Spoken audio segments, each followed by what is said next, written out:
What's up, guys? This is Clashing with Sir William, and today I'm actually branching off a little bit, and I'm over here in one of my friends' clans, Web Rage War, and I'm actually starting some Town Hall 11 content. My friend G over here, he's been kind enough to let me come over and check out a few of his wars and feature a few of his attacks. He's a really good Town Hall 11 attacker.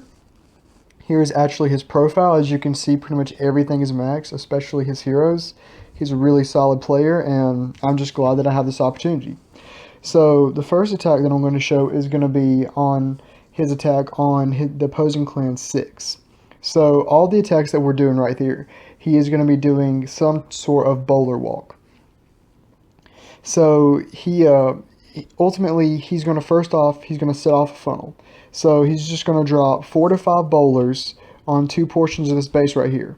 And what it's going to do is it's going to make it to where he can drop the largest portion of his force in the middle between his 2 groups of bowlers, and they'll all push to the core.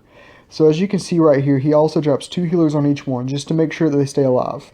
Alright, now once that small funnel was set, that's all he needed to do. Afterwards, as you can see, he's fixing to drop all of his troops. Everything in this area by the army camp is taken out, and everything completely in the south side has been taken out minus 1 collector. So now all of his troops that he's fixing to drop are going to push to the core. As you can see right there, he accidentally had a jump spell misplacement. He meant to drop a rage button right there, not the second jump spell. So he's fixing to use the Grand Warden's ability right now, and that's going to make it to where the CC is going to go down without any trouble, and also the Eagle Artillery. Alright, he also uses the Barbarian King's ability just to push through everything and make sure everything is taken out really quick, especially that Eagle Artillery. Alright, as you can see right here, he drops a freeze spell on that Inferno Tower. You have to be very cautious with a multi-Inferno. If there's several multi-Infernos and you're doing a bowler walk, that can really crush your attack. Make sure you have at least 1 freeze to shred it, okay? So that Town Hall is fixing to go down real quick, and now the Inferno Tower is fixing to go down, did very little damage to his troops. As you can see, a few healers and his queen went off onto the east side of the base. So right now he has his Grand Warden still alive with the majority of his bowlers, and I believe it's 2 healers. And then his Archer Queen has 2 healers, 1 bowler, and she's on the east side. So plenty of bowlers are still alive. We're going to start speeding up through the attack a little bit. And his queen, she's still holding up really well. She has her ability still, and he uses it right there. She just shreds through that level 9 wall, no problem. Alright, so she's at full health again. His bowlers, they're going strong, still have the Grand Warden at full health. There's only 2 Teslas, and then 2 cannons and an arch tower. The arch tower just goes down. I mean, he still has plenty of bowlers left, and there's not much of the base left. His arch queen finally goes down, but I mean, she tanked against that cannon for a long time. So I mean, now he's just made it through that final wall. His bowlers are fixing to just walk around. They still have 3 healers on them, and there's just that Tesla and cannon left. So I mean, this was a solid attack right here. And you don't see a lot of Town Hall 11 3-stars, and it was a very impressive attack, I have to say. I mean, I really appreciate G for just letting me come over and check out this stuff. It was a really good attack. So that's going to be the first attack that I'm showing. All of these attacks are going to be some type of bowler walk also. So the next one that I'm going to show is going to be one from their previous war. So on this one right here, once I find it, he is going to use another bowler walk. So on this one, it's going to be the same concept as last time. He's going to have 1 freeze, because as you can see, there's 2 multi-infernos. That Eagle Artillery is heavily in the core. So he's going to drop 2 groups of bowlers just to set the funnel for him, and then he's going to drop in between both of them. He's going to drop the rest of his bowlers and his healers. So he's fixing to drop his jump spell to start off with, just to make sure that he doesn't have to worry about it afterwards. And then his 2 groups of bowlers. So as you can see, 4 bowlers, 2 healers, and then 4 more bowlers and 2 healers. Alright, so once a few buildings go down, then he's going to send in the rest of his group. He sends his Golem and his heroes to start tanking. That Eagle Artillery is coming out pretty strong. And then once all the trash buildings on the perimeter are taken out, he sends in the rest of his bowlers. So as you can see, the Eagle Artillery is already starting to do some pretty heavy damage to his troops, and there is 3 loons and a dragon coming after his kill squad. So he's going to use the ability on his Grand Warden pretty quick yet again, just to make sure that all of his troops stay alive to push to the core. He drops that first rage spell just to help his troops move quicker into the core. Alright, his 2 poisons, they're doing a bunch of damage. As you can see right here, his free spell, it was a bit poorly placed as he was just on the edge of that multi-inferno.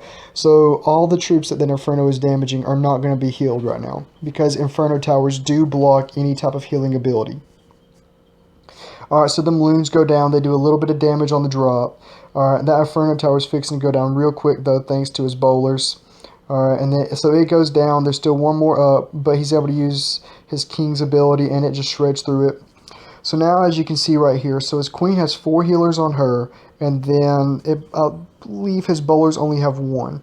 Alright, and so the queen, she's going to go off perimeter for a little bit on the east wall, and of course, you know, the queen is always going to be a little bit away from all the action, being not quite as useful as you like, but hey, I mean, in the end, she always clutches it for you. So he still has a ton of bowlers left, and all that is really left is just one corner of point defenses and then a south wizard tower. So we're just going to fast forward through a little bit because there's not going to be a bunch of action for a few seconds. So now his arch queen, I mean, this is when having a max arch queen just comes in clutch. So his archer queen, even though she was so low on health and taking damage from a max arch tower and max expo, she was able to tough all that out, and I mean, just completely destroys everything. Now she's getting up close to max health again.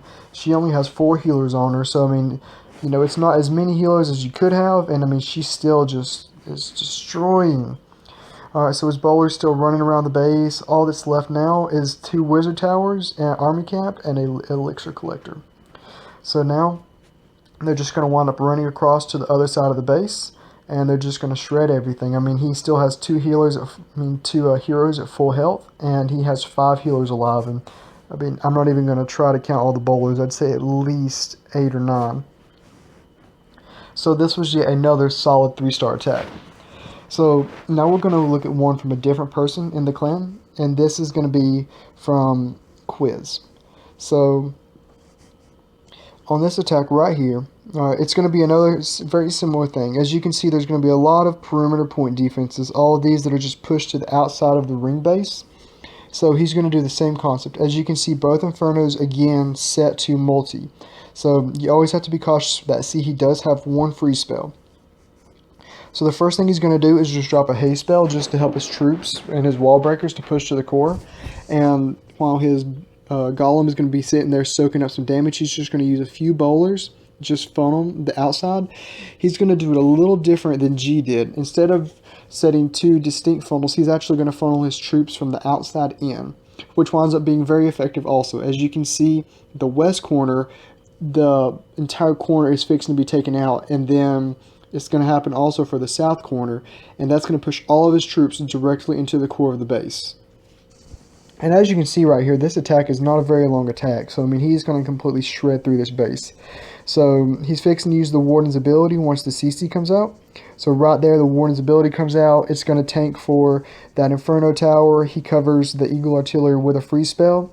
Alright, and that's just going to help his CC troops, him take out the CC troops. As you can see, that dragon's still up, but not for long. So right here, I mean, Barbarian King still has his ability, Queen still has her ability, and he has a lot of bowlers perimetering that base. So, I mean, plenty of healers alive. It's just going to completely shred through. There's only that 1 Tesla left, point defense-wise, and then just a few splash damage. Oh, there's also an Archer Tower. And, I mean, still just so many troops alive. He still has the Queen's ability, even. I mean, that's just such a strong attack. So, I mean, he's probably fixing to use the Queen's ability, or he might just use a swag. I'm not sure. He still has, I would probably say, at least 10 bowlers. I mean, over 20 barbarians, his Archer Queen. He used the ability right there. Doesn't even need it. It just, you know, heals her up. No regen time on her. And it was yet another 3-star. So overall, it was a very solid war. Both of these, as you can see there, this one was a war win. So for a bowler walk, here's the things that you have to think about. First of all, you need to set a distinct funnel. Try and use 2 smaller groups of bowlers just to start off your attack, as each of these 3 attacks did. It makes to where then you can do a large group of troops and push them into the core. Make sure you drop your jump spells very quickly. If you hesitate to drop a jump spell, it can cause your troops to redirection, and that can completely ruin your attack. The Grand Warden ability is very important to your attack. make sure that when you use it is going to be the time where it's going to soak up as much damage as possible. Using it for things like Eagle Artillery, Multi-Inferno, CC, or large group of point defenses is going to be the best times to use it. If you use it too early where they're not taking enough damage, it can cost you later in attack. If you wait too long, you might not have enough troops to make it worth it. If you see Multi-Infernos, make sure you have a freeze. And other than that, guys, I mean, just trial and error. This is a new attack for me, and I'm sure that my commentary was not the absolute best on it yet. As you can see, I'm still nowhere near Town Hall 11, so I'm having to learn these attacks without being able to practice them, but hopefully this was alright, guys. And I mean, if you've enjoyed this video, please feel free to like and subscribe. If there's anything you'd like to see in future videos, please feel free to just mention in the comments. I'll gladly do a video on anything anyone requests, and just keep on clashing, guys.